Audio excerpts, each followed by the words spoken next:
Your Master of Ceremonies for tonight's festivities for the 38th Annual Frank Loria Awards Banquet.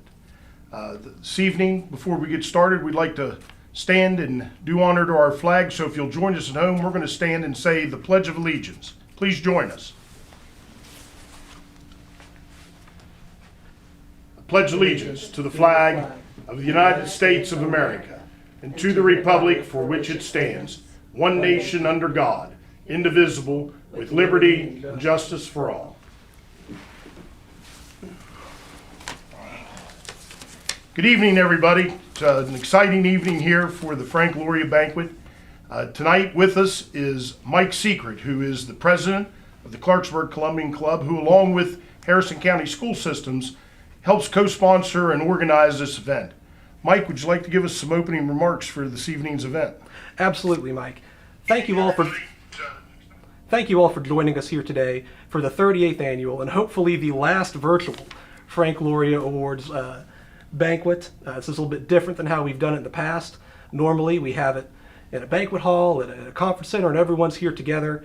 But in the aftermath of the COVID-19 pandemic, this is the best that we can do, and that does not diminish any of your accomplishments.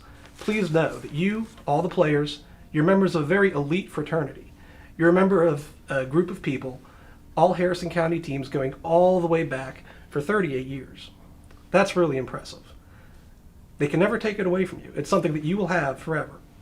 And it really would not be possible without Frank Loria.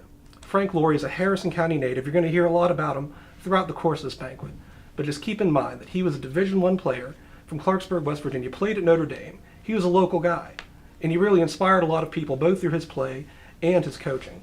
You're going to be hearing about that a lot more throughout the night. But I just want to jump in tonight and just welcome you all to this dinner. We don't have a dinner. Welcome you all to the ceremony here. Please enjoy yourselves, relish it, and remember, it can't be taken away from you. You're part of something very special.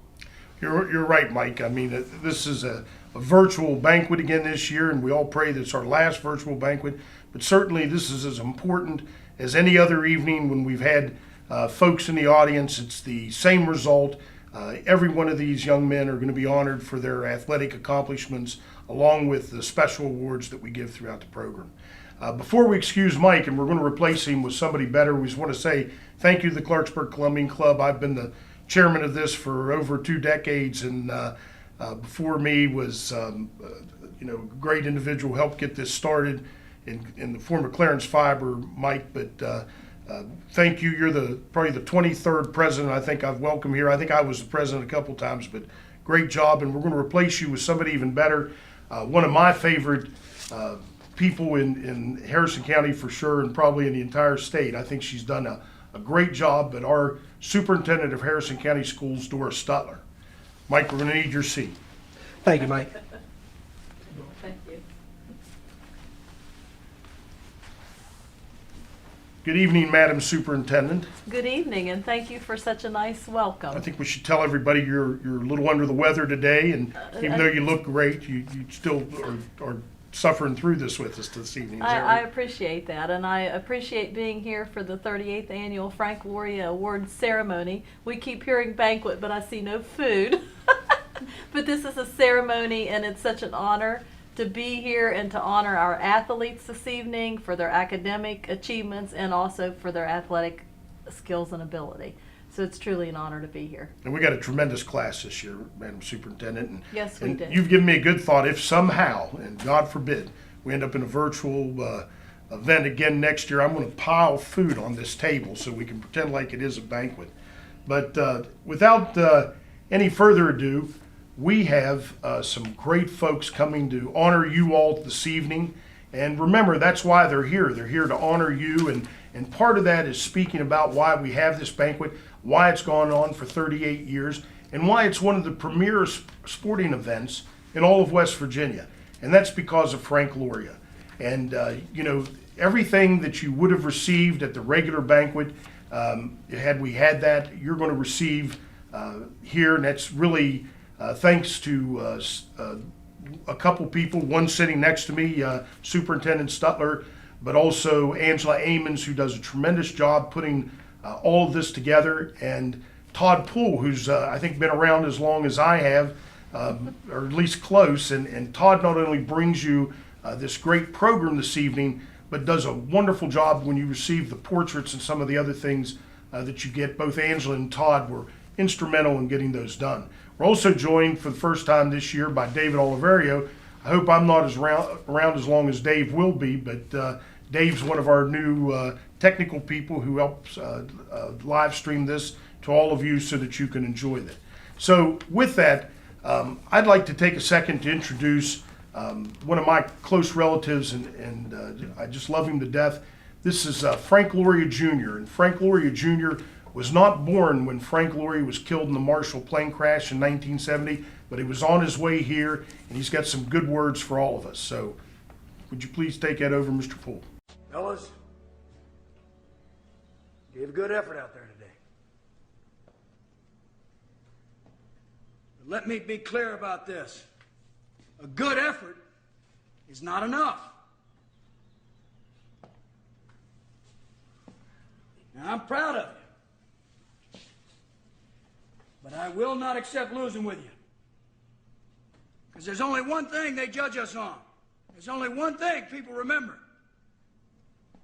And it ain't how we play the game. Winning is everything.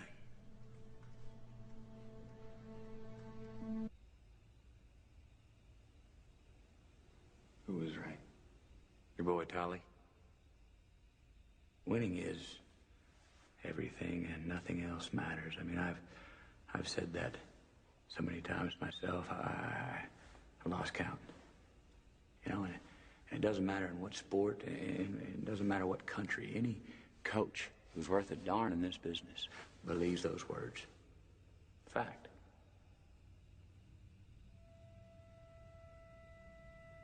And then I came here. And for the first time in my life, hell, maybe for the first time in the history of sports, suddenly it's just not true anymore. At least not here, not now, no. You see, Red, it doesn't matter if we win or if we lose. It's not even about how we play the game. What matters is that we play the game. That we take the field, that we suit up on Saturdays and we keep this program alive. We play the game, Red, and I'm telling you, one day, not today, not tomorrow, not this season probably, not next season either, but one day you and I are going to wake up and suddenly we're going to be like every other team in every other sport where winning is everything and nothing else matters. And when that day comes,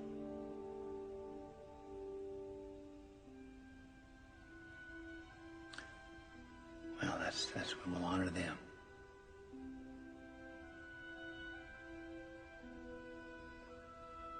We've got a team meeting tomorrow. Fellas,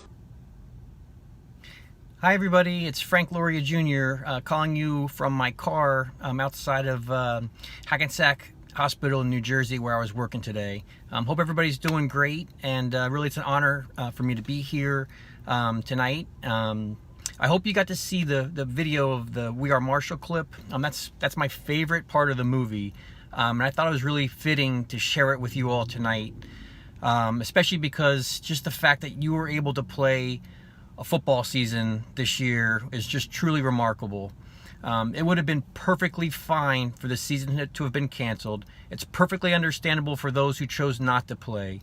But the fact that you were able to carry on and play games is a victory. I want to congratulate all the players, the coaches, the administrators, the parents, and all the fans for everything that you guys had to go through. I can't imagine the testing, the protocols, everything you had to go through. It really is a testament to overcoming adversity, and I really think it's awesome that you guys got to play. This past November 14th, we celebrated the 50th anniversary of the Marshall plane crash. My mom, my sisters, myself, our families, we all gathered together in Huntington to pay tribute to my dad and to the 74 other folks who perished in the tragedy. And then we were able to celebrate the 50 years since that we've been living and living a good life. We went and saw a football game. We saw Marshall win a football game. And it mattered that they won the football game, because it matters to Marshall football to win. They're at that point where they're just like every other team in the country, where winning is everything and nothing else matters. And that is a testament, it's a tribute, it's an honor to those 75 beautiful people who perished in the plane crash. And if I could, I just want to leave you with just three little pearls of wisdom. And this is something taken from a friend of mine that I went to West Point with many years ago. His name is Anthony Noto, and you can look him up. He is the type of guy who reminds me of the kind of guy that my dad was. Anthony was the captain of the Army football team. He was top in his class academically, and he was just really an all-around good guy. Anthony is now the CEO of a company called SoFi. You may have heard of them from the new football stadium they built out in California, SoFi Stadium. Well, Anthony is the CEO of that company, so a super successful guy, and like I said, a truly good guy. So he has three pearls of wisdom that he tells people. Number one is to work hard. Number two is to do the right thing. And number three is to be good to people. Work hard, do the right thing, be good to people. If you do those three things, you will be successful in life, no matter what you choose to do. With that, I want to wish everybody a really good summer. I hope everybody does great this summer, enjoy each other, spend some time with your families, and hopefully we'll be able to see you guys next year. Take care, everybody. That was great. It's always great to see Frankie, even though I only get to see him usually when he comes to visit us here. So we're looking forward to returning to the live event so we can get him back in here to Clarksburg. You know, you are being honored in the name of Frank Loria, and that's very important. You know, look around, Frank Loria, and this is generous, was about 175 pounds and 5'8" tall, and I think they used to put rocks in his pocket to get him to that weight. He was Virginia Tech's first All-American in 1966, with such names as Alan Page and many other pro football players that you heard of. He was Virginia Tech's first consensus All-American in 1967, with the likes of O.J. Simpson and many other famous professional football players. That's an achievement in and of itself, but you know, the achievement he was proudest of was that he was an academic All-American. Because no matter how many of you think you're going to be pros one day or thought you were going to be pros one day, as you grow up, you realize that the most important thing that you have is your education, because your education is something that can never be taken away from you by an injury or by a wrong turn going down the road. It's something that carries you all the way through life. So as you go forward, whether you're going on to college or vocational school or just starting a job, remember, your education never fails you and should be your top priority. You know, Frank has really achieved a lot. You heard that he went to West Point. You heard that he is now in medicine. He does medical implements and actually goes into surgical suites to help with the implanting of artificial mechanical apparatuses in human body. That's something you can strive for. Frankie lost his father at an early age, had to strive to become his own person. That's something that you can live up to for being honored today in Frank Loria's name. Now is one of the great moments, and I know you guys are going to all pay very close attention to this. It's the highlight reel provided by Alan Dye and WDTV and Tim DeFazio, station manager.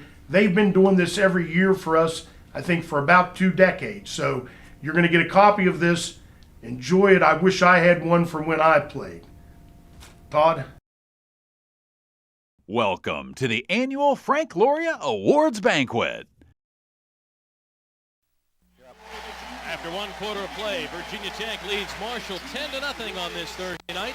Bill Roth with Mike Byrne up here in Blacksburg, and the emotional ceremony now. Frank Loria, the former Tech All-American who was a member of Marshall's coaching staff in that tragic plane crash. His family is on the field, and finally, Mike, after 30 52 years, the family receives jersey number 10. And I know that it's an emotional night for fans of both sides watching that. Yeah, and Frank Beamer as well, who of course was a teammate of Frank Loria's here. He was a tremendous player, Bill. I remember being recruited up here to play and watching him play. And to see that number 10 jersey again, it's just kind of sends chills up your spine.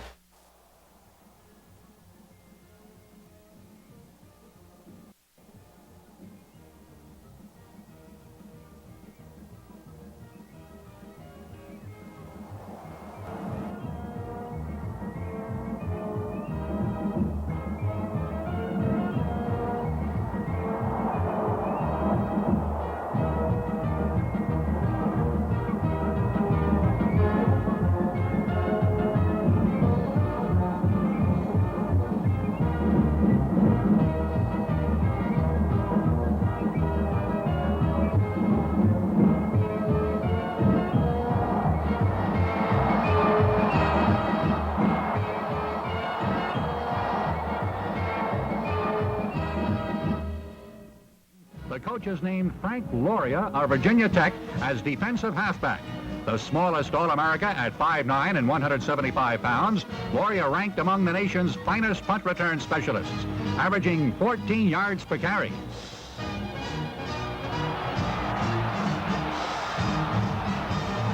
This sparkling effort goes for 94 yards against Miami.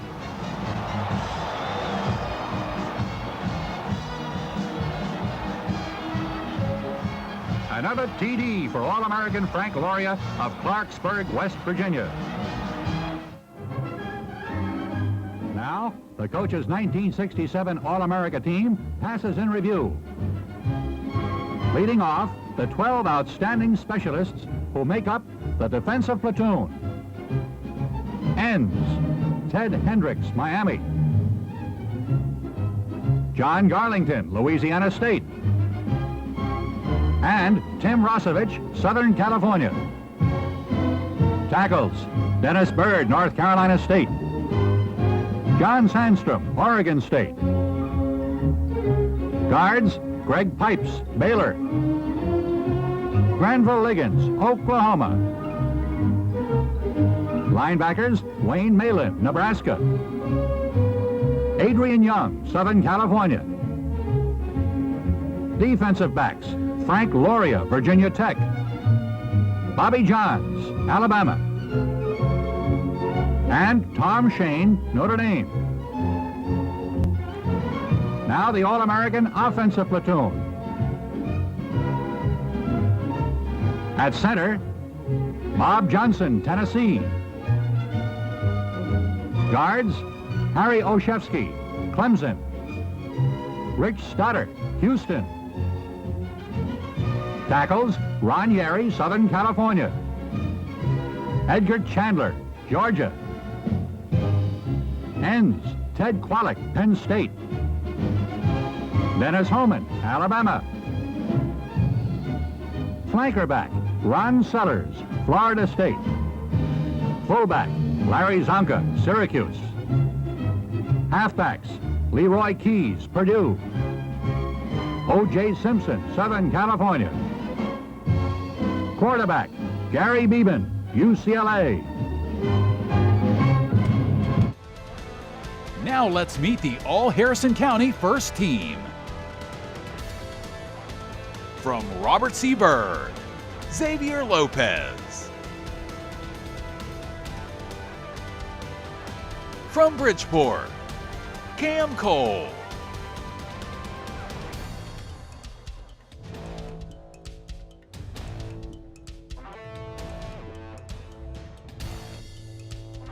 From Robert C. Byrd, Jeremiah King.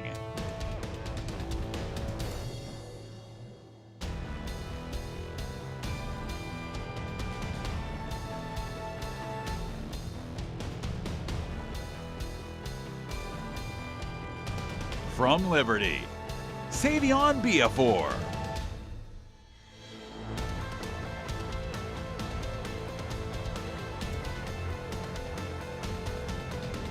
From Lincoln, Zach Snyder.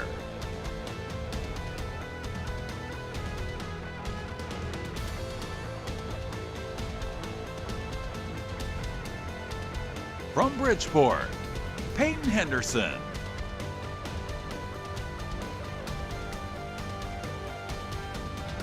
From Robert C. Byrd, Bryson Lucas.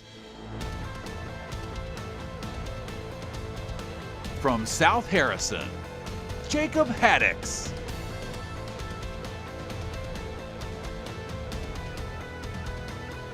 From Lincoln, Peyton Hawkins. From Liberty, Devin Mayers.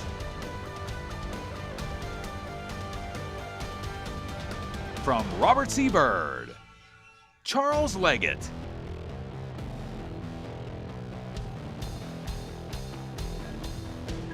From Lincoln, Antoine Hilliard.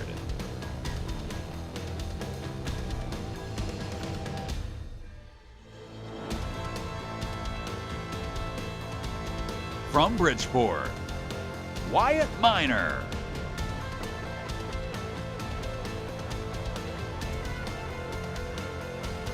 From Robert C. Byrd, Cameron Clark.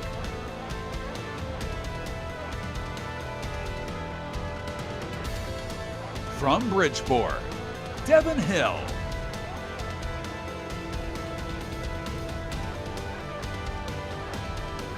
From Robert C. Byrd, Trace Wagner.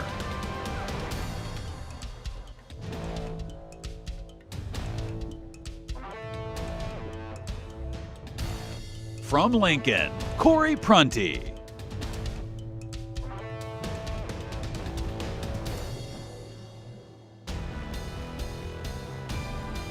From Bridgeport, Hayden Moore.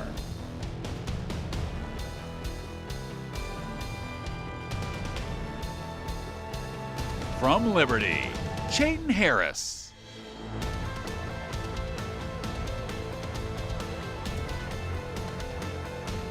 From Bridgeport, Tanner Saltis.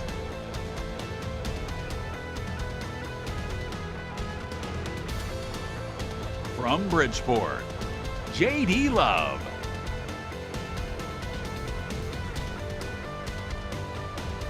From Robert C. Byrd, Micaiah Payne.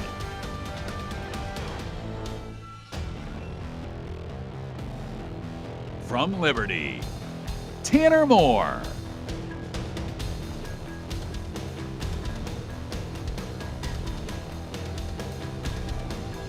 From Lincoln, Johnny Lopez.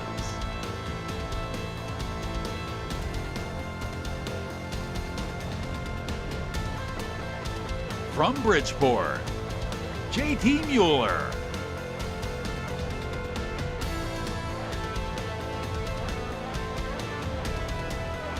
From Robert C. Byrd, Tommy Hawkins.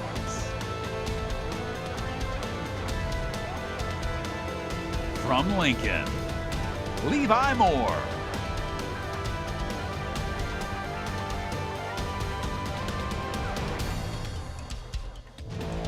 And from Bridgeport, Austin Springer.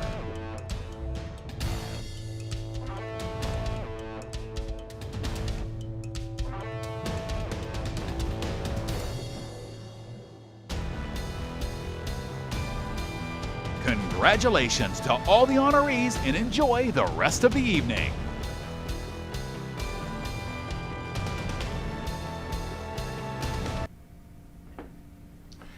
Hope you guys enjoyed that. We apologize for the glitch there. That, believe it or not, was YouTube trying to censor us, but we got it taken care of. If you missed your highlight, we're not sure if any of the highlights were skipped over, but if they were, they will be on the flash drive that you receive, and we're going to also correct it on YouTube. So when you want to show your girlfriends your highlight reel, you can go back to YouTube and show them that without any problem. You'll definitely be on there. I sure hope nobody was missed, because it's great for everybody to get to see what great players all of you guys were.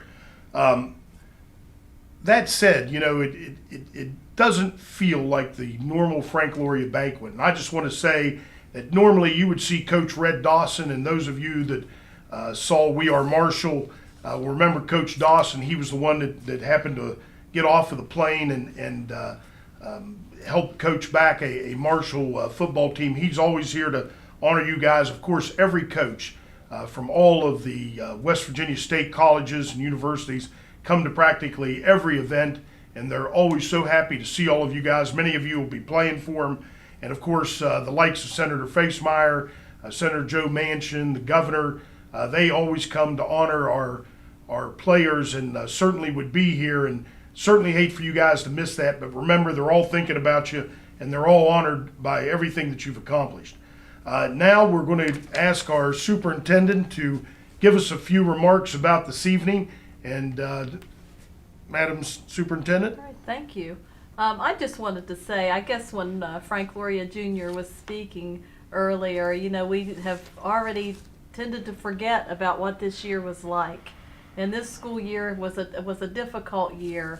But I just want to say our athletes, our coaches, our school principals and administrators, and really working with the athletic directors in the schools, what they had to do to reschedule games and to make the seasons work for our athletes was very commendable. And you know, we've gotten out of this, we've ended the school year and we've kind of come out of the COVID a little bit, and it seems to be, you know, there's a lot of hope for us going into the next school year. But you know, it just made me reflect for a minute when Frank Loria was speaking there about really what a difficult year it was for all of us, really.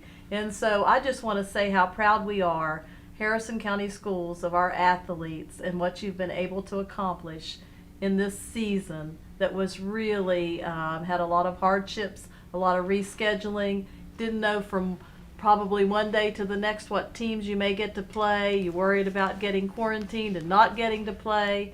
So just hats off to every one of you. Hats off to our coaches, and hats off to our players for sure. So I just wanted to say that up front, and we are very proud of you. And it is wonderful to be here with Mike Romano, and it's our pleasure as a school system to host this with the Columbian Club. So what an honor it is. And it was an unusual year, and it was. You know, we just got to hope and pray that it's going to get back to normal, Madam Superintendent, because it certainly is difficult on everybody. And you tend to forget about it quickly. I mean, we're getting back into normalcy again, and I hope everybody, if I can take one moment here as somebody who serves in the state senate, to tell you that it's very important to get your vaccination. One of the reasons we did this virtually was because the folks your age hadn't been fully vaccinated at the time. We had to make a decision, and I can just tell you that from everything that we've seen, and we talk to the top experts all the time, they keep us fully informed of what's going on.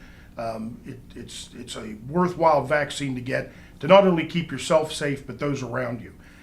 So please let me take a moment. If I've made anybody unhappy with that request, I hope you can get over it. But I can tell you that getting the vaccine within the age groups and as the way the CDC's told us to do is very important for us to be able to have a live Frank Loria banquet next year.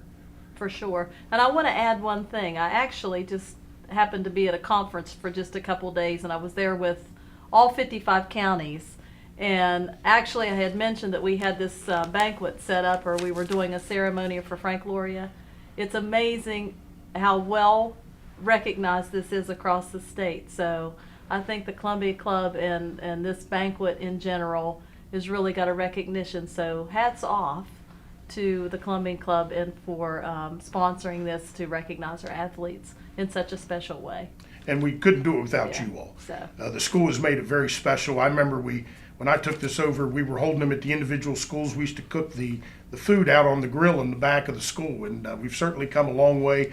Normally, Genesis Partners and the Bridgeport Conference Center usually help host our event and make great contributions, and Bonnie Bells bakes a cake. And I know I'm making everybody's mouth water, but I thought I'd tell you what you did miss. But it really is special, and this is special, and I think there's people from all around the state watching this evening. So right, well, they sure recognized it at the state level. So you have something to say about all our players? I have a lot of things to say. It's up to you about now. Each of the players. Yes, this will be the first team offense, and we have Xavier Lopez as our first athlete. Xavier is the son of Francis and Mary Jo Lopez. He is a graduate of Robert C. Byrd High School. He completed 11 of 184 passes for 1,857 yards, 15 touchdowns, and only 5 interceptions. Xavier was selected first team Big Ten quarterback, all-conference BB&T Premier Player of the Week, Honda Athlete of the Week, honorable mention All-State, team captain, and Big Ten Player of the Year for baseball. He completed a 4-year football career at Robert C. Byrd with 4,950 passing yards and 45 touchdowns. Xavier's academic accomplishments include the Promise Scholarship, the Alumni Foundation Scholarship, and the Tony Lopez Memorial Scholarship. Xavier graduated magna cum laude and plans to continue his athletic and academic career at Glenville State College, majoring in business and marketing. Mark Manchin will be proud of that. That's for sure. He's recruiting, isn't he? Yes, he is. Jeremiah King. Jeremiah King graduated from Robert C. Byrd High School. He is the son of Ron King. Jeremiah's athletic recognitions include first team All-State in football, first team Big Ten Offensive Player of the Year, and second team Big Ten All-Conference in basketball.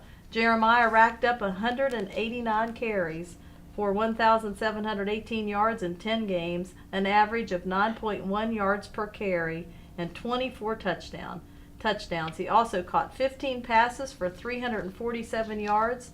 His college and career plans are undecided at this time. That was Jeremiah King. It's amazing stats. Yes. Savion Biafor is the son of Tyrone Biafor and Susan Dunbar. He is a graduate of Liberty High School with a 3.0 GPA. His athletic accomplishments include first team All Big Ten as well as North-South game participant. Savion is continuing to play football on the college level at West Virginia Wesleyan. Very good. Zach Snyder. Zach graduated with a 4.04 GPA from Lincoln High School. He is the son of Bucky and Polly Snyder. His athletic accomplishments include first team All-County, first team Big Ten, Metro News Play of the Week, All-State Honorable Mention, WBOY Catch of the Week, and Top 25 Senior Class, ranked number 1. Zach will attend West Virginia University Nursing Program where he has been directly admitted. That was Zach Snyder. And I tell you what, I love seeing these plans for these kids. Peyton Henderson. Peyton is a graduate of Bridgeport High School. He is the son of Brian and Nikki Henderson. Peyton was an honor roll student. His athletic recognitions include first team All-County and All-State Honorable Mention. Peyton, along with Wyatt Minor, helped Bridgeport rush for 3,087 yards and 45 touchdowns as a team with an average of 8.1 yards per carry. Wow. Wyatt Minor. Wyatt is the son of Christopher and Jamie Minor, and I will have to say I had him as a student at my elementary school. Give a little credit there, aren't you? Yeah, that's right. Wyatt is an honor roll student. He learned all that where I was at.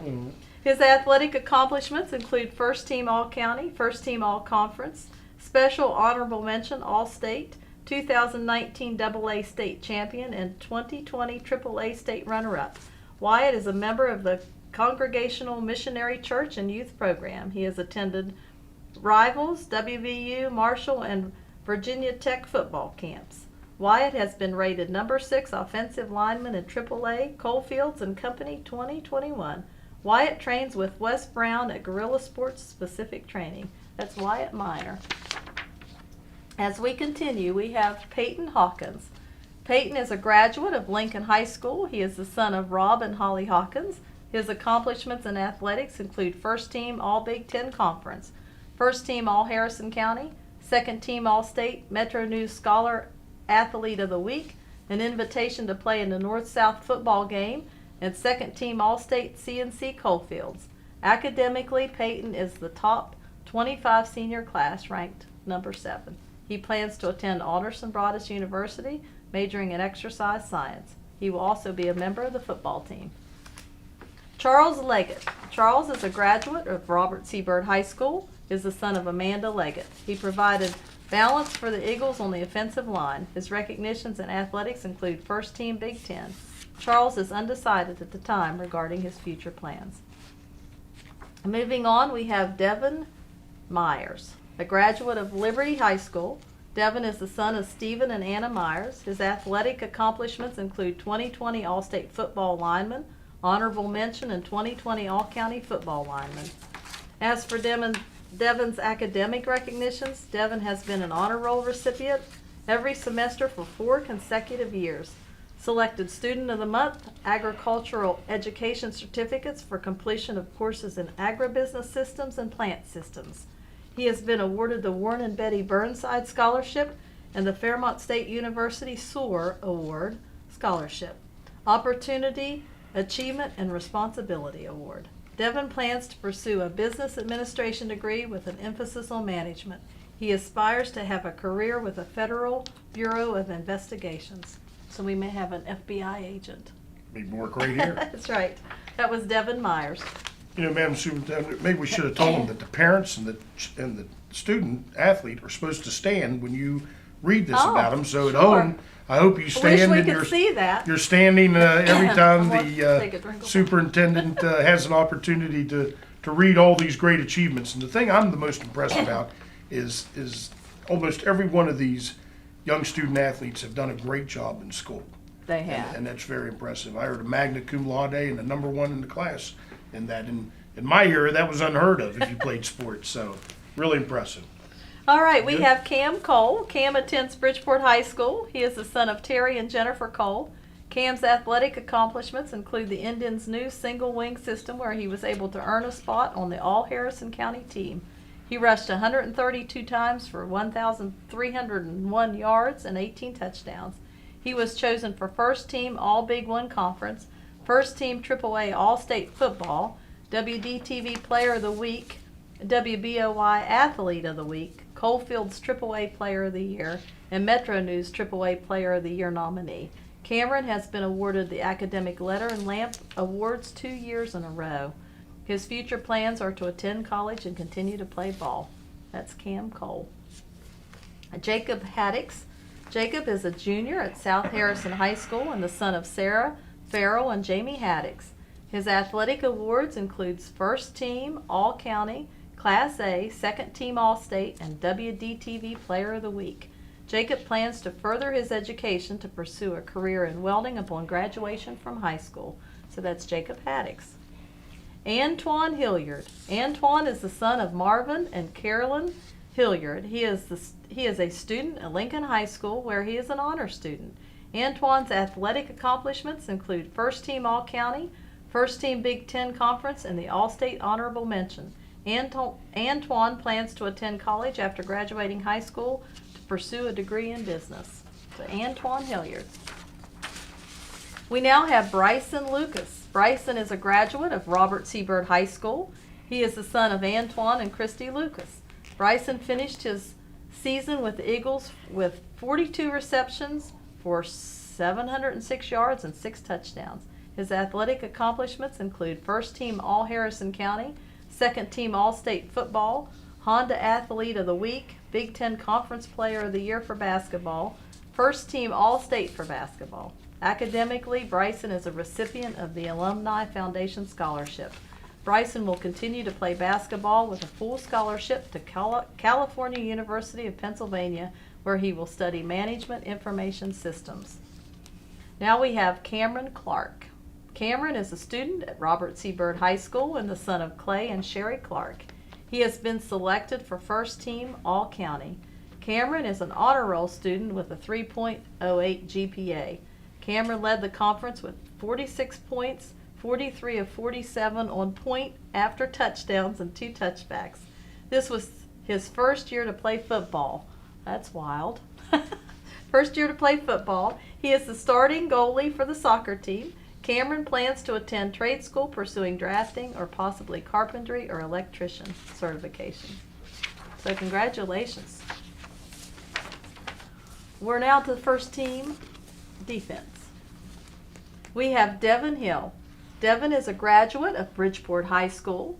He is the son of Kevin and Kimberly Hill. His athletic accomplishments include first team All-County, first team All-State AAA offensive line, and Big Ten Lineman of the Year. Devin recorded 31 tackles and also was a stellar offensive lineman.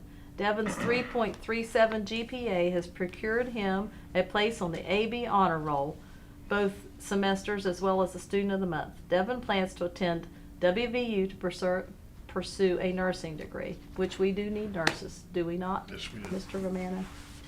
J.T. Muller. J.T. Muller is a graduate of Bridgeport High School. He is the son of Jody and Jeff Muller. J.T.'s athletic accomplishments include the honor of being Bridgeport's second leading tackler with 51 for an average loss of 8.5 yards and tied for the team lead with 4 sacks. He also rushed for 530 yards and 7 touchdowns. Also included are first team Big Ten Conference, first team All Harrison County, AAA football All-State first team, AAA Wrestling State Qualifier, AAA Wrestling Regions, second place, Big Ten Wrestling, third place, invited to the North-South All-Star Game. JT's academic accomplishments include the academic lamp and letter, and he graduated cum laude. He plans to attend WVU and major in industrial engineering, then pursue a master's in safety engineering. So that was JT Muller. Tanner Saltis. I hope they're standing up. Tanner Saltis. I can see it. Can you see that? Tanner graduated from Bridgeport High School. He is the son of Tim and Brandy Saltis. Gage's accomplishments in athletics include first team All Harrison County and second team All State defense. Tanner had 44 tackles, 8 for a loss, 4 sacks, and 2 fumble recoveries. His academic honors include a 3.6 GPA. Tanner plans to attend WVU and major in elementary education. Go education. We need good young teachers, We too. do. We sure need good young teachers. So that's Tanner Saltis. Next we have Trace Wagner. Trace is a student at Robert C. Byrd High School. He is the son of David and Debbie Wagner. His athletic awards include first team All Harrison County, second team All State, first team All Big Ten, and honorable mention All State football. Trace is also an honor roll student with a 3.54 GPA. He plans to further his education at Fairmont State University, pursuing an accounting degree. Chayton Harris. Chayton is a graduate of Liberty High School with a 3.0 GPA. He is the son of Michelle Harbert and Jeff Harris. Chayton's athletic accomplishments include first team All Harrison County, first team All Big Ten Conference. He plans to study motorcycle mechanics. J.D. Love. J.D. is the son of John and Julie Love. He is a graduate of Bridgeport High School. J.D.'s athletic awards are first team All Harrison County. J.D. is credited for 31 tackles, 3 for a loss, and recording an interception to go with 321 yards and 4 rushing touchdowns on offense. He has been selected Student of the Month and is a member of the National Honor Society with a GPA of 4.12. JD's future plans include attending the University of Tennessee to pursue a degree in civil engineering. That is J.D. Love. All right, another great student here. We have Levi Moore. Levi is a student at Lincoln High School. His parents are Russ Moore and Bobby Moore Elder. Levi is an honor student with a 3.94 GPA. His athletic recognitions include first team All Harrison County, first team Big Ten Conference, first team All-State Honorable Mention, and WDTV Athlete of the Week. Levi plans to attend college to further his education in engineering. So congratulations, Levi Moore. Johnny Lopez. I think we know this name, right? Does that sound familiar? Jimmy Lopez? Sounds close. Johnny Lopez. Johnny attends Lincoln High School and is the son of James and Shannon Lopez.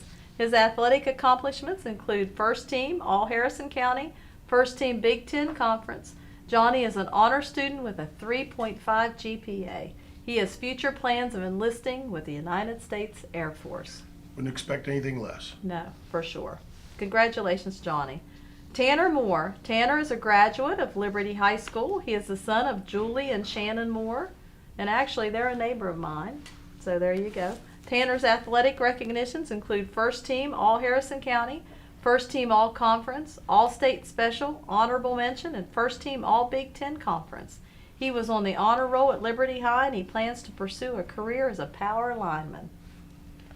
Next we have Hayden Moore. Hayden graduated from Bridgeport High School. He is the son of Ray and Jennifer Moore. Hayden had 50 tackles, 4 pass breakups, and 2 fumble recoveries on defense.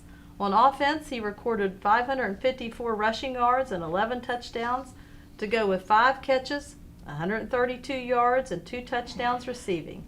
He has been selected for the first team All-County, first team All-Big Ten, second team All-State defensive back, and player of the game versus Fairmont Senior. Hayden was an AB honor roll student with a 3.41 GPA and plans to attend, there you go, Glenville State College, and major in education, which is great, and continue to play football. They have a great coach down there, and Mike Keller, and There the you only thing go. I'm worried about is the president down there. I think you're right. Have a right to worry there. He must have been recruiting hard there again. So. There you go. Now we have Corey Prunty. Corey is a graduate of Lincoln High School. He is the son of Bob and Jennifer Prunty. Corey was on the honor roll at Lincoln High School with a 3.7 GPA. He was a top 25 senior class. His athletic accomplishments include first team All Harrison County, first team Big Ten Conference, and All-State honorable mention.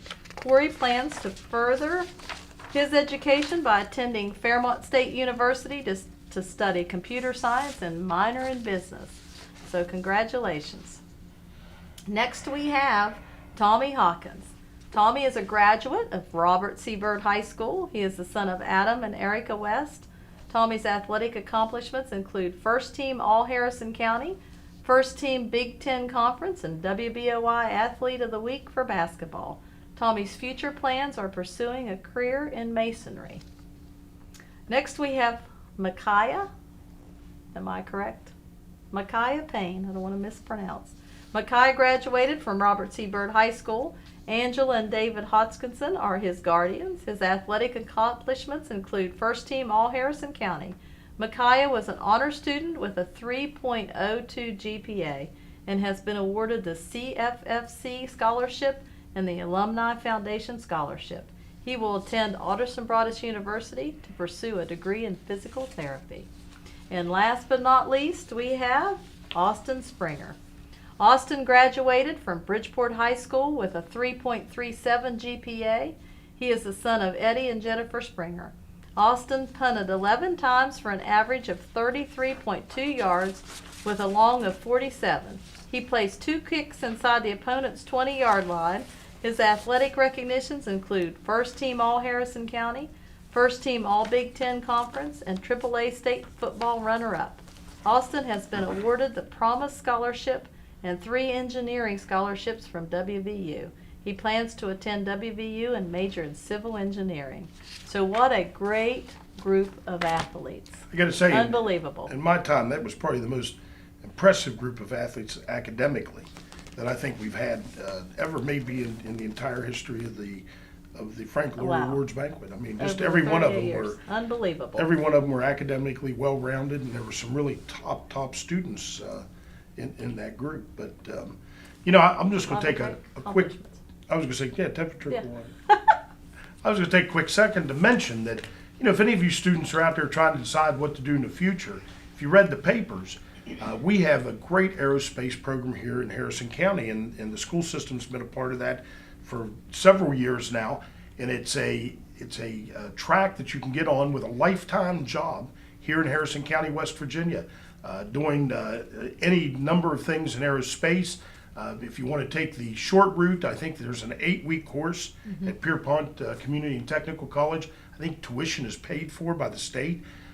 You can then get your A&P certification, go to work in any of the number of different facilities up at the airport. There's almost 2,200 employees up there, and we're going to add another 1,000 employees over the next 3 to 5 years. So it's a tremendous opportunity. If you're unsure what to do, there's a 2-year program, and there's even a 4-year program for engineers. It's tough programs. Every one of them are very tough, and you have to be very dedicated to get through it. But looking at all of your accomplishments, I'm sure any one of you could do that if you choose. But they really are lifetime jobs with good starting salaries that you can move up very quickly and make a real career out of it. The next part is always the most exciting part for me whenever we have an actual banquet, but it's going to be any less exciting for you today because we have, as our honored guest speaker today, a nationally renowned national championship football coach in the form of Jimbo Fisher. And if any of you all really missed out, not by missing out on anything on Coach Fisher, but his mother was Gloria Fisher, who was one of the most fantastic instructors that I ever had, whether you count high school or college or anything else. She was an amazing chemistry teacher who, the teachers that I had that challenged me, I always used to get A's in their class, and I always got A's in Gloria Fisher's class. Weren't allowed to use a calculator. We had to use a slide rule. I'll never forget that. That was a tough first day.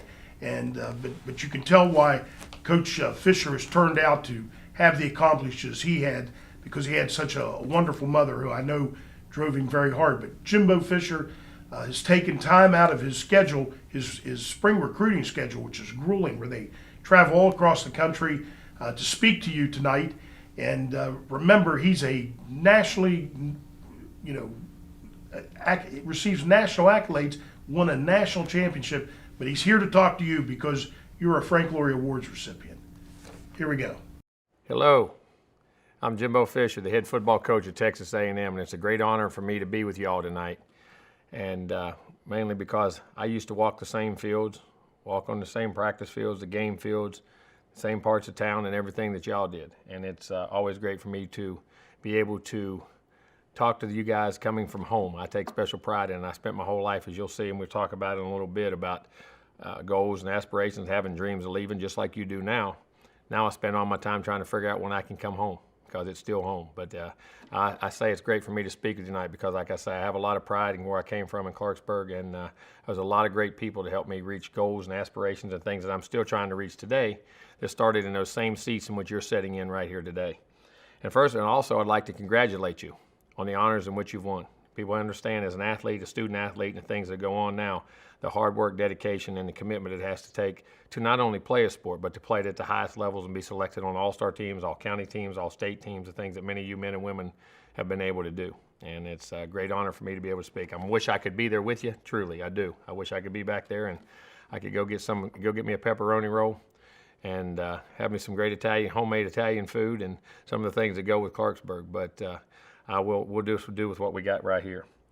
Like I say, I sat in that chair many, many years ago. I can only imagine what you're thinking right now. The ability and what life's going to bring me, where am I going to college, or where am I going to work at, or where am I going to progress, whether it's staying with the sport in which you're in, whether it's taking an adventure into academics, taking an adventure into doing something else that has nothing to do with school, whatever it may be. But it was the funnest time of my life. And if I could trade places with you, I'd come back again. I actually wouldn't trade places with you. I'd go back and be a freshman in high school again. Now, I could only if I know what I know now and what we do. But I think it's the greatest time of your life is when you come out of high school with all those hopes, dreams, and aspirations, what you want to be, how you want to be it. And it's a refreshing thing when you see young kids that want to do that. And your mind's going 1,000 miles an hour. How are you going to do it? Why are you going to do it? How am I going to get it done? How am I going to pay for it? How can I make this happen? First and foremost, I'm going to tell you, don't give up on your dreams. I had dreams just like you did many, many years ago. And it's a funny way, God has a funny way of directing you where you go, and how you can get to them. But the main thing is, if you keep them in focus and you keep thinking about them each and every day, they will get there. And what I want to talk about a little bit to you is what people talk to me about and help me the most with. We all have goals, we all have aspirations, we all want to go be somebody, be something that we think our dreams and what we dreamed of and what we love to do throughout life. But more importantly, I want to help you kind of direct how those things are done. And there's many people who got in my life that really helped me as far as getting my goals. First is my mom and dad. As I say, some of y'all may have had my mom in class as a chemistry teacher, who I believe was a phenomenal teacher to this day. That's also the reason I didn't go to WI, because I didn't want to take her. She was too hard. But at the same time, I had family members who did. I had coaches who did. I had assistant coaches who did. I had Pop Warner coaches who did. I had Little League coaches who did. That all helped me. But more importantly, showing me the way and the right way of which doing things and to do things to get to where I want to go and how I wanted to get there. And I was very fortunate along the way to meet the right people. But more importantly, what they installed in me at the end of the day, who's going to make your dreams come true are you. Only you. You're going to use all the help from everybody else that a lot of people get, but you have to be driven. And we talk about our players down here all the time. You'll hear me talk about if you ever watch an interview or anything I ever do on a game, toughness, effort, discipline, pride, and grit. And those things are not God-given talents. When you play athletics, there's certain levels of things you do that God blesses you with talent, size, speed, athleticism, arm strength, whatever it may be. But at the same time, the guys eventually, as you keep going to that next level and the next level and the next level, those all begin to equal out. Then your personal traits start to come out. How dedicated you truly are to things, and the things that I just talked about, toughness, effort, discipline, pride, and grit, those are not God-given gifts. Those are choices you're making about who you want to be and how you want to do it. And this is not only, what I'm talking about now, not only talks about ball, talks about school, it talks about life. And these same lessons to our players that I tell here at Texas A&M, where I was at Florida State, where I was at LSU, where I was at Auburn, University of Cincinnati, different places I've been, it's all the same message in everything we do. So we're not telling you anything that we don't tell people each and every day that we truly believe in and how we do it. But the toughness part of things is, there is a toughness. And I believe this. I call it West Virginia tough too. Y'all can take the pride in that. That, as you all know, being from West Virginia, it's a hard, tough state. Blue-collar people, honest people, good people. I call genuine people real people. You know where you stand when you talk to them and how they are. And that toughness, when I talk about mental and physical toughness, being able to do what you got to do, when you got to do it, how you got to do it, and then the mental toughness of knowing the ups and downs, the successes, the failures. And you understand something. When you're going to your goals, there's going to be many failures in your way. There's going to be many things you don't do. There's going to be many bad days. There's going to be many people that get in your way, and you get picked up. You get passed over for a job. You may passed over for a position. You may get passed over for a lot of things. But the mental toughness to figure out why. We have a phrase we use here to our players, and when we talk about competition and we talk about standards, I'll talk about that in a minute. But whenever that mental toughness is, you just got to keep taking your game higher. You got to believe in you, and if you don't, nobody else is going to. You have to have that. Effort. There's no reason not to give effort in anything you do. I don't care if you're in school on a test, if you're out cutting the yard for your parents, if you're getting effort to play football, basketball, baseball, soccer, hockey, whatever it may be, tennis, to give effort. There's no reason not to give effort. That takes no ability. And when you watch players play, and when I recruit players, these intangibles are critical. There's a certain level of athletic ability that has to be required, but the truly great ones all come to these 5 or 6 things in which you have to be able to do. And giving effort is one of them. You got to love what you do. There's no reason not to give your maximum effort, physically and mentally, for everything you do. Having discipline, doing what you're supposed to do, when you're supposed to do it, the way you're supposed to do it, each and every time. And to me, that's where it gets down to. Because athletics, we all talk about, does this guy have ability? Does this guy have ability? Or a student, does he have the intelligence to do what he has to do? And some of the smartest and most gifted people in the world don't reach their potential for one thing. They don't have the discipline to be able to do it. Doing it each and every time, and never wavering in that quest to be the best and do it the right way. Discipline is a very hard thing to do. And I tell you, as I go through these, I remind myself of these each and every day. And I have my issues, and people remind me, Coach, you're not doing the things you got to do. Jimbo, you're not doing the things you have to do.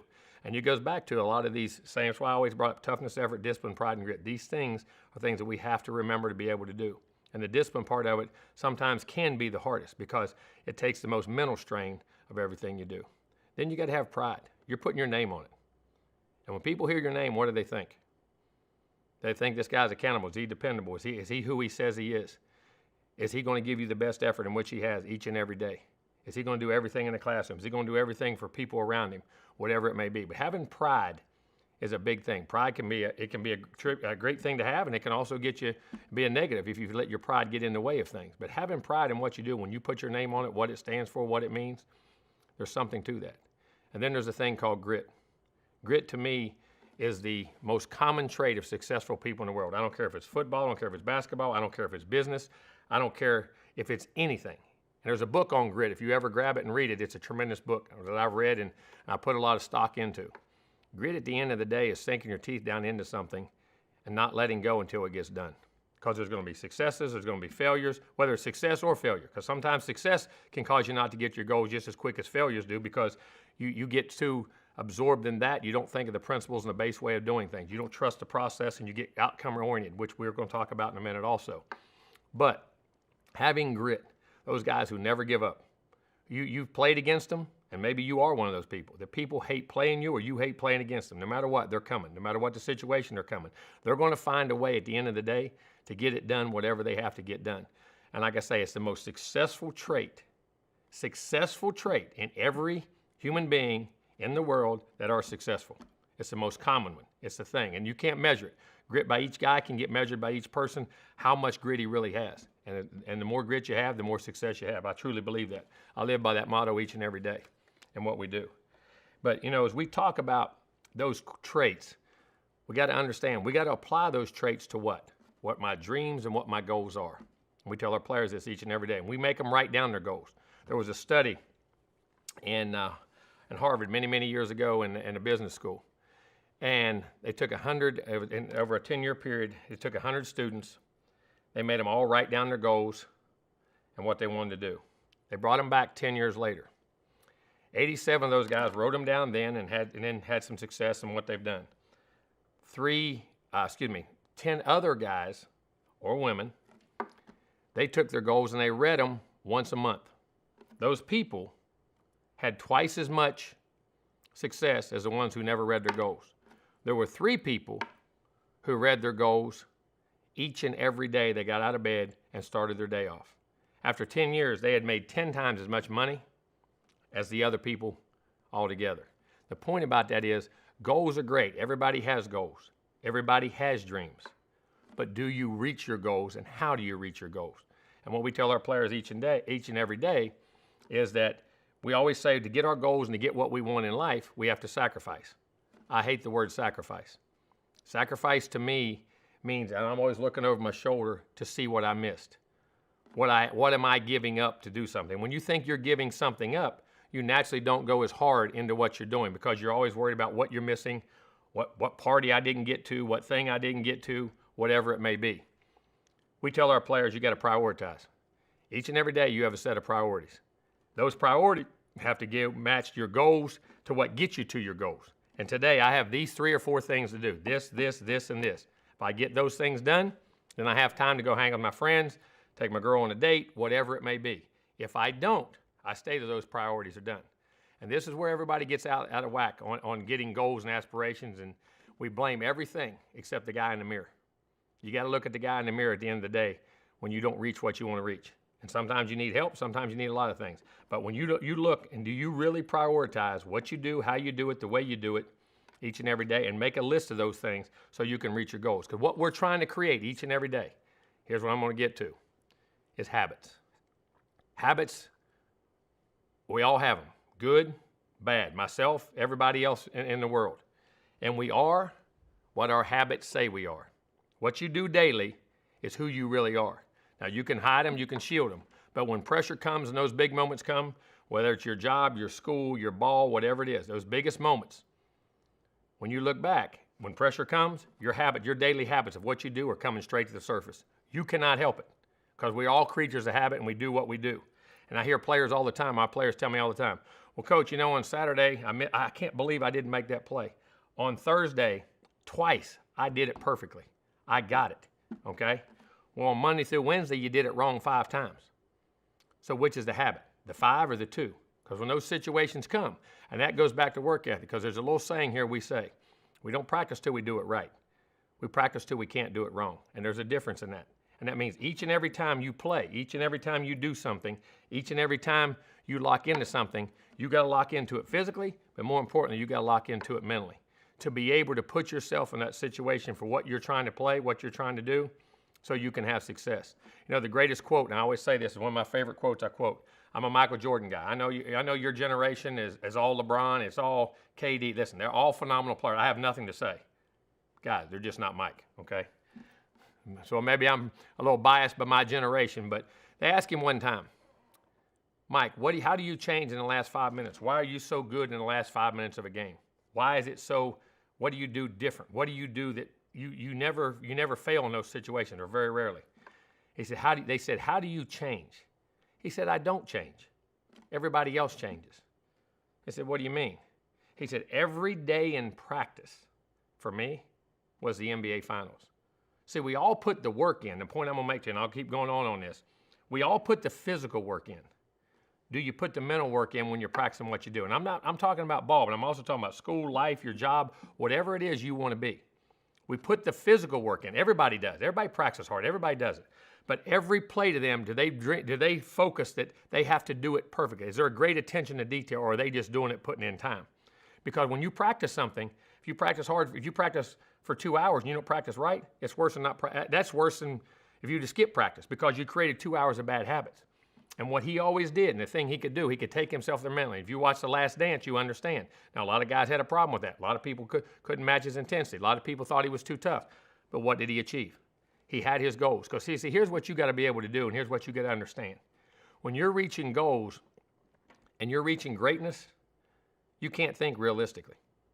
Great people who achieve things think unrealistically. They set unrealistic goals. They set unrealistic ideas. They set unrealistic work habits. But really, they're not unrealistic to them.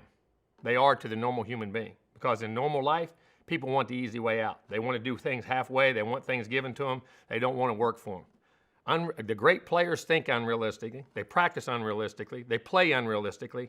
And they force themselves to do things unrealistically because they're not unrealistic to them. Because they're in their priorities to get their goals. See, your habits and your daily habits, if they don't match your goals and aspirations, they're wasted goals and aspirations and dreams. They never happen. They can't happen. Because if everybody could do that, don't you think everybody figured it out a long time ago? Anything you ever get, there's going to be a lot of hard work. There's going to be failures. There's going to be ups. There's going to be downs. But there is a grind to being great. And again, as I keep saying, it's not just ball, but I'm relating it to ball, and it relates to life. Everything you do has to match the way you practice. And there's a process to get to where you go. And you can't become outcome oriented. Your goals will happen if your daily habits match your goals. Your daily execution match your goals. Your daily thoughts match your goals. Your daily work ethic match your goals. All those things each and every day to get you to where you want to go. That's whether you want to be a doctor, you want to be a lawyer, you want to be a brain surgeon, you want to be a great school teacher. It doesn't matter whatever you want to be. And whatever you want to be the best at it. Don't halfway do it. Be the best at it. Change someone's life. Affect the world. And that's what we don't do enough today. These great people affect the world in so many ways. It's selfish in the beginning because they love something. But their love and their motivation ends up how people watch them, how they perceive them, and the way they work. It changes the world because you inspire other people to do the things you got to do. So whatever you got to do, like I say, many school teachers inspired me to be who I wanted to be. I think my mother did that. My father did it with work ethic, being a coal miner and not having an education, but the way he worked in the mines. He was a top boss in the mines. When he got hurt and blown up in a mine explosion, he went back to work. His toughness, his work ethic, his things of how he did things. You can change the world. So whatever you do it well. You don't half-step it. You don't pretend to step it. You do it well. You've worked too hard to put yourself in those things. And I know you lay at night and dream about them. I did. I laid in that same town and looking at that same stars and the same sky, breathing that same air, doing the same things. I was there, and I dreamed about it. And I was fortunate enough to get the breaks and the people around me, and we worked hard. And I had people who pushed me to allow me to do it. But what you have to understand, you have to think unrealistically. You have to put yourself in unrealistic situations, and you have to achieve those kind of things. You can become, you're not really unrealistic. You're what you're really capable of. It's amazing what a person can do when he puts his mind to it. Because the rest of the world is realistic. And what that means is they're average. 99% of the people want to think average. They want to be average because that's content. That's human nature. Human nature is to take the easy way out. And I'm not sitting there saying that every day I was the best in the world. I had those days. I got reminded by coaches, by people who pushed me, teammates, whatever they said. That wasn't the standard in which you do. And you look at our team this year, we talk about, we have a shirt. There's a home plate on it that says standards over feelings. See, what you got to understand, there's a certain standard for greatness. That standard never lowers in whatever it is in which you're involved with. That standard never goes down. It can go up. It can never go down. And the point being, the feelings below it mean no matter how you feel, your job is to meet the standard. You're going to have tough days. You're going to be sick. You're going to be sore. And if you're an athlete, you know there's going to be a swollen ankle. There's going to be a swollen knee. There's going to be a sore shoulder. There's going to be a broken finger. There's going to be a broken hand, a broken ankle. We all been through it. You got to meet that standard each and every day in which you play, or you shouldn't play. You can't do that, no matter how you feel. Because when you learn that, and here's what athletics teaches. This is why athletics, to me, you get out of it what you put in it. And it's why if everybody was an athlete, I think the world would be a better place because there's a standard and a work ethic in which comes with it. And it's always measured on the scoreboard by what you do and what you don't do to be able to be something better. And that standard, and I say that home plate, there's a home plate right in the middle. That's 17 inches. When Babe Ruth and Ty Cobb played to right now, when we're pitching and playing to this day. A strike is a strike at 17 inches. And I always joke, unless you get a blind umpire every now and then who makes it 15 inches, or one that makes it 19 inches, who expands the plate. And we know that we've all been there. But the point being, when that standard changes, you go up. If he makes you throw it in a 15-yard circle, you throw it in a 15-inch circle, square. If he goes to 19 inches, you throw it 19 inches. And if you're hitting and it expands, you got to hit the ball that's an inch off the plate. If it's a pitcher and you got to throw it an inch on the plate, you throw it an inch on the plate. My point is, things are never going to be fair. They're always going to adjust. What you got to do when you understand the standard of excellence, the standard then goes up. We have a term, we call it, what I talked about there, we just go higher. We have another little thing we saw, give me a crumb. And what that means, just give me a taste of it. Let me be hungry. I'm hungry enough. Give me a crumb. I'm going to be hungry. Hungry people are going to succeed. Hungry people are going to have success. And whenever I have to go higher, I go higher. I don't complain. Because we can make 100 excuses for everything we do. At the end of the day, at the end of your goals of what you have, the end of school, you're going to, wherever that class is, you're going to get the grade. Whether the boss says get this done, if you're in sales, you get this done. If you're in this, you get this done. But you do it with integrity and you do it the right way. And you can do it. But this is what athletics teaches you each and every day. And your daily habits have to reach those goals. And I tell you, I can remember sitting there in those same chairs you're in right now, again, in that same fields, in the Frank Loria Memorial Field, when Frank meant so much. And like I say, he had dreams and aspirations. Look how he's affected people. He was a 3-time All-American at Virginia Tech and went into coaching just like I did. And unfortunately, he was in a plane crash at Marshall. But look at the effect he's left on people and the opportunities he's leaving with the Frank Loria Memorial Dinner, the field he has out there, for all the dreams and hopes of kids like when I was little that we wanted to match him.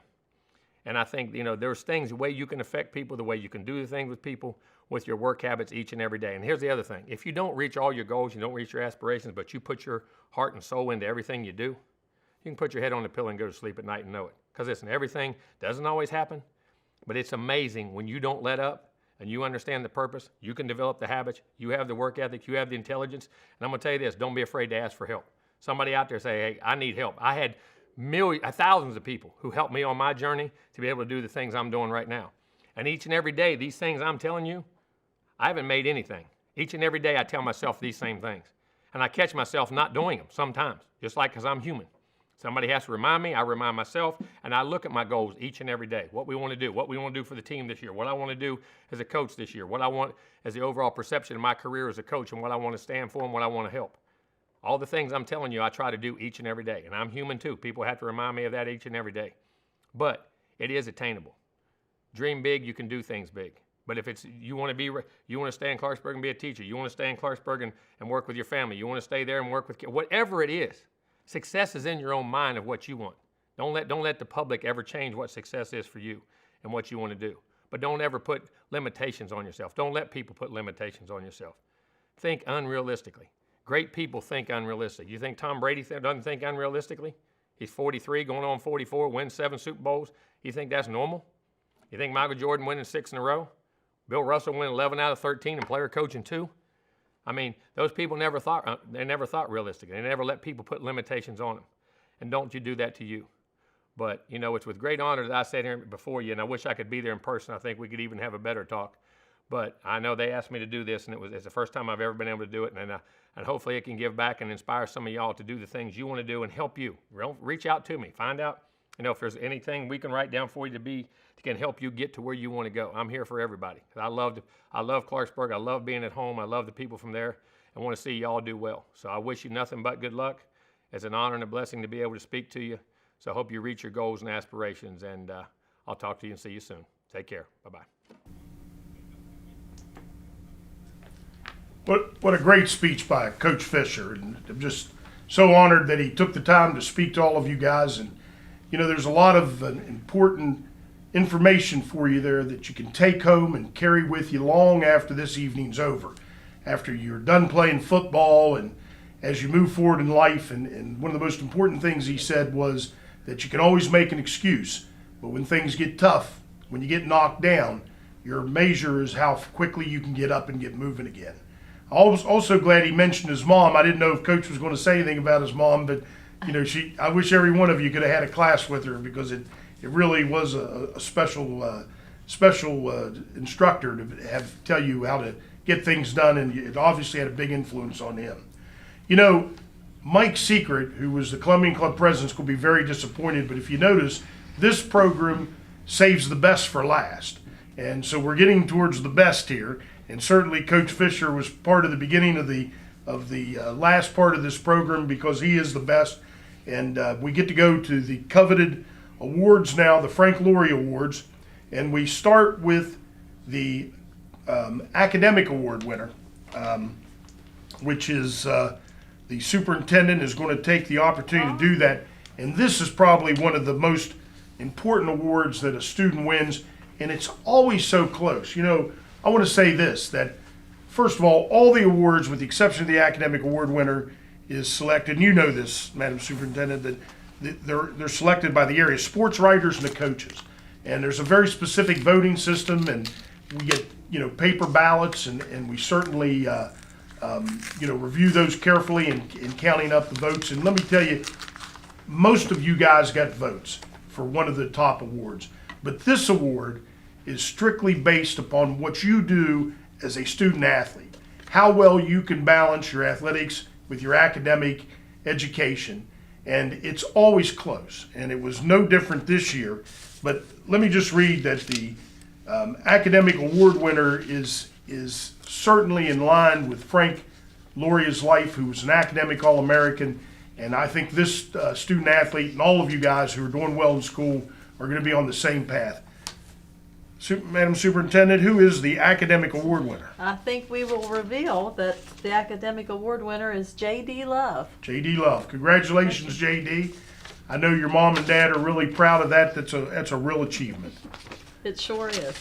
And if I can remember, his GPA was so far over 4.0, I didn't know they could count that high, but it was well above 4.0. And there were several players who were up there in that top rank.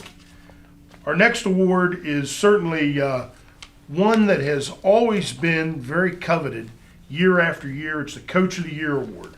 And the Coach of the Year is a selection by coaching peers and sports media, and it's one of the most prestigious awards given to any coach in this county, and it's recognition of the dedication and the contributions of somebody who really puts out a special effort to make it special for you guys. And Madam Superintendent, Coach of the Year I do want to know the Coach of the Year. Do you realize that 4 coaches received votes this year? Yes, I do, because I helped count. It was very close between the It top was 2 very close. coaches, so we're going All to the reveal voting was that. close. Yes. John Cole. Congratulations, Coach Cole. Well deserved. Coach Cole retired, right, from coaching? He's not head coach anymore, right? He's not the head coach. And that's a wonderful tribute to somebody whose career, and I know his dad well, and yet another guy whose family helped make him a special person. So really proud of you, Coach. Congratulations. The next award is for the Loria Lineman of the Year. And do you have anything to add to that? This is in keeping with the high standards set by the life of Frank Loria, and the Columbian Club presents the Loria Lineman of the Year award to the most outstanding lineman and all of the entire All Harrison County football team. The recipient of this award is selected by county head coaches and the sports media. And let me add, again, very close voting, lots of votes for lots of different players. We had 9 players that received votes this year, and 4 of those players received at least 5 votes. That's great. Yeah, That's great. It means so you very guys close. are all at the top. Are you ready I am ready. for Lineman of the Year? Devin Hill, Devin Hill. Congratulations, Devin. for sure. And I think we can remove the name, make sure it's the same name on the trophy. That's right. Oh. Make sure it doesn't say Winky, right? That's right. If you can't see this, Devin, here's your trophy. Look at this. It's beautiful. So we'll set that back here and keep it safe. And by the way, it's an appropriate moment to say that after July, I believe I was told July 15th, that all of you are welcome to give a call here into the county office. And again, you're going to receive some really great stuff. A life-size portrait, maybe life-size is a little bit of an overstatement, but it's really a beautiful portrait of you. You're going to receive a flash drive with the entire program tonight on it. You're going to receive your plaque, and you also receive a poster that has all of your players and noting that you're from the 38th Annual Frank Loria Award. And those of you that have won one of the Frank Loria Awards will be able to pick up that award also, including, I don't think we brought it out, but we have a plaque for the academic award winner, which is very nice. But now we're going to talk about this one, Madam Superintendent, and this is the Frank Loria Award. And the Frank Loria Award is given to the individual player named to the All Harrison County first team who really was the outstanding player in the entire county, regardless of position. And I want to add, and I know you have some things to add too, Madam Superintendent, but that we had linemen on this list. And, you know, the lineman award was created because linemen so often, don't get the accolades that the running backs and the quarterbacks and the defensive backs do. But we had several linemen who got a lot of votes for this award. What else do you have? The voting was among 6 players this year, and it was a rare year. A lineman received significant number of votes. Yep. As always, the voting was close among the athletes. It was. Now, So, this is the big moment. This is the big moment of the golden football. It really is a beautiful trophy. It's the golden football. It's a beautiful trophy. I got to tell you, I played a lot of sports, and I never received a golden football. never received anything close to any of these trophies. Mine were always about that big. But tell us who is the Loria Player of the Year, Madam Superintendent. We need a drum roll. We do. Okay. All right. Jeremiah King, Frank Loria Award winner. From Look at RCB. that. From Robert C. Byrd. So congratulations, Jeremiah. Congratulations, Jeremiah. That is a real honor. It is.